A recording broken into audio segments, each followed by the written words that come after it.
Assalamualaikum warahmatullahi wabarakatuh. Alhamdulillahirabbil alamin. Amma ba'du. Eh, yang saya hormati dosen pengampu Bapak Saiful Mukti Ali MPD dan teman-teman sekalian, kami dari kelompok 6 akan mempresentasikan tugas kelompok metodologi penelitian kualitatif. Baik, perkenalkan, saya Ren Hidayat dan tiga teman saya, yaitu Pratiwi Mustika Sari, Miftahul Saadah, dan Putri Elisa Riantika. Langsung saja. Teknik observasi. 1. Observasi partisipan. 2. Jenis partisipan. 3. Non-partisipan. 4. Partisipasi pasif. 5. Partisipasi modera. 6. Partisipasi aktif. 7. Partisipasi lengkap. 8. Isyarat-isyarat non-verbal. Langsung saja. Observasi partisipan. Observasi partisipan adalah metode penelitian kualitatif yang memungkinkan penelitian untuk mendalami kehidupan dan budaya sekelompok orang dengan cara berpartisipasi aktif dalam aktivitas mereka. Cara kerja observasi partisipan. 1. Keterlibatan penelitian, terjun langsung ke lapangan menjadi bagian dari komunitas yang diteliti. 2. Pengamatan. Penelitian mengamati perilaku, interaksi, dan praktik sehari-hari para partisipan. 3. Partisipasi. Peneliti terlibat dalam berbagai aktivitas bersama partisipan, baik secara formal maupun informal. 4. Pendalaman. Peneliti membangun hubungan dan kepercayaan dengan partisipan untuk mendapatkan pemahaman yang lebih mendalam tentang budaya dan nilai-nilai mereka. Jenis partisipan. 1. Partisipasi politik, misalnya memilih umum, mengikuti kampanye politik atau bergabung dengan demonstrasi. 2. Partisipasi sosial, contohnya berkontribusi dalam kegiatan amal, menjadi sukarela di organisasi masyarakat, atau berpartisipasi dalam gerakan sosial. 3. Partisipasi ekonomi, seperti berinvestasi di pasar saham, memulai bisnis baru, atau berpartisipasi dalam koperasi. Assalamualaikum warahmatullahi wabarakatuh. Di sini saya akan menjelaskan tentang observasi non-partisipan. Observasi non-partisipan dalam metode ini, penelitian mengamati subjek atau situasi tanpa berinteraksi langsung dengannya, mengumpulkan data melalui pengamatan dan pencatatan pengamatan mereka. Berikut beberapa contoh observasi non-partisipan di berbagai bidang. Dalam bidang sosiologi, seseorang peneliti mungkin mengamati sekelompok remaja di mal untuk memahami interaksi sosial mereka. Yang kedua, perilaku hewan. Seorang ilmuwan mungkin mengamati koloni semut untuk mempelajari komunikasi dan struktur sosial mereka. Selanjutnya, partisipasi pasif dan partisipasi moderat. Partisipasi pasif adalah peneliti hadir di tempat kegiatan orang yang diamati, tetapi tidak terlibat dalam kegiatan tersebut.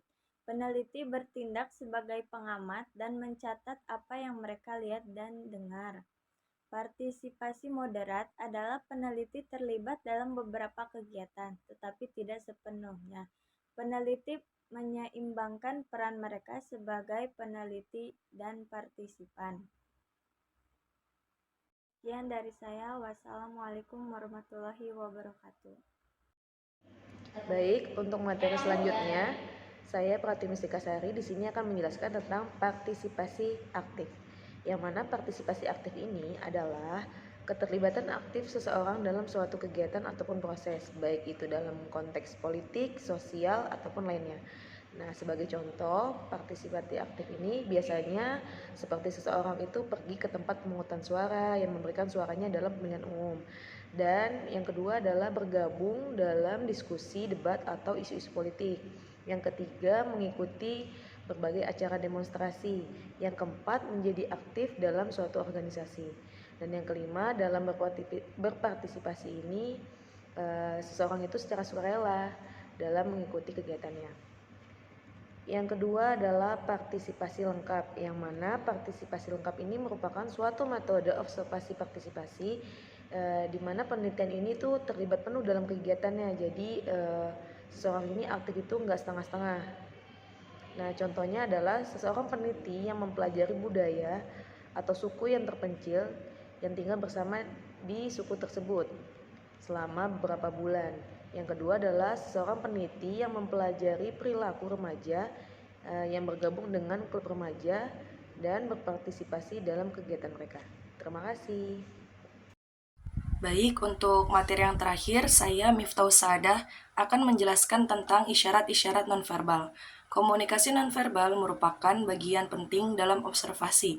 Isyarat nonverbal dapat memberikan informasi yang kaya tentang perilaku, emosi, dan perasaan seseorang, bahkan ketika mereka tidak berbicara. Berikut adalah beberapa kategori utama isyarat nonverbal yang dapat kita amati. Yang pertama yaitu ada ekspresi wajah. Ekspresi wajah dibagi menjadi 3 bagian. Yang pertama ada ekspresi dasar, seperti tersenyum, marah, ketakutan, adalah ekspresi universal yang mudah dikenali. Bagian kedua ada ekspresi mikro, ekspresi singkat dan halus yang menunjukkan emosi sesaat. Yang ketiga ada kontak mata, seperti durasi intensitas dan arah pandangan dapat menunjukkan minat, keterlibatan, dan dominasi. Isyarat nonverbal yang kedua yaitu ada gerakan tubuh. Gerakan tubuh di sini juga dibagi menjadi 3 bagian. Yang pertama ada postur tubuh. Cara seseorang duduk, berdiri, dan berjalan dapat menunjukkan kepercayaan diri, rasa nyaman, dan tingkat energi. Yang kedua ada isyarat tangan. Seperti gestur dapat digunakan untuk menekankan, menggambarkan, atau menggantikan kata-kata. Yang terakhir ada gerak-gerik kecil, seperti menggeliat, menyentuh wajah, atau bermain dengan rambut dapat menunjukkan kecemasan, ketegangan, atau ketidaknyamanan. Isyarat nonverbal bagian ketiga yaitu ada jarak dan posisi. Dibagi menjadi 2, ada prosemik dan orientasi tubuh. Untuk prosemik yaitu jarak interpersonal yang dijaga seseorang dapat menunjukkan tingkat keintiman dan kenyamanan dengan orang lain. Bagian kedua yaitu ada orientasi tubuh. Arah tubuh seseorang dapat menunjukkan fokus, minat, dan keterlibatan. Isyarat nonverbal keempat yaitu ada sentuhan. Jenis sentuhan, sentuhan yang dapat bersifat ramah, profesional, atau intim. Durasi dan tekanan, sentuhan yang singkat dan ringan berbeda dengan sentuhan yang lama dan kuat. Untuk isyarat nonverbal yang terakhir yaitu ada paralinguistik. Paralinguistik dibagi menjadi 2, yaitu ada volume suara dan gaya bicara. Yang pertama ada volume suara. Nada suara yang tinggi dapat menunjukkan kegembiraan atau kemarahan, sedangkan nada suara yang rendah dapat menunjukkan kesedihan atau kebosanan. Paralinguistik yang kedua yaitu ada gaya bicara. Kecepatan berbicara, jeda, dan penggunaan filter dapat menunjukkan kepercayaan diri, kecemasan, atau kebohongan. Baik, sekian dari kelompok kami, kurang lebihnya mohon maaf. Wassalamualaikum warahmatullahi wabarakatuh.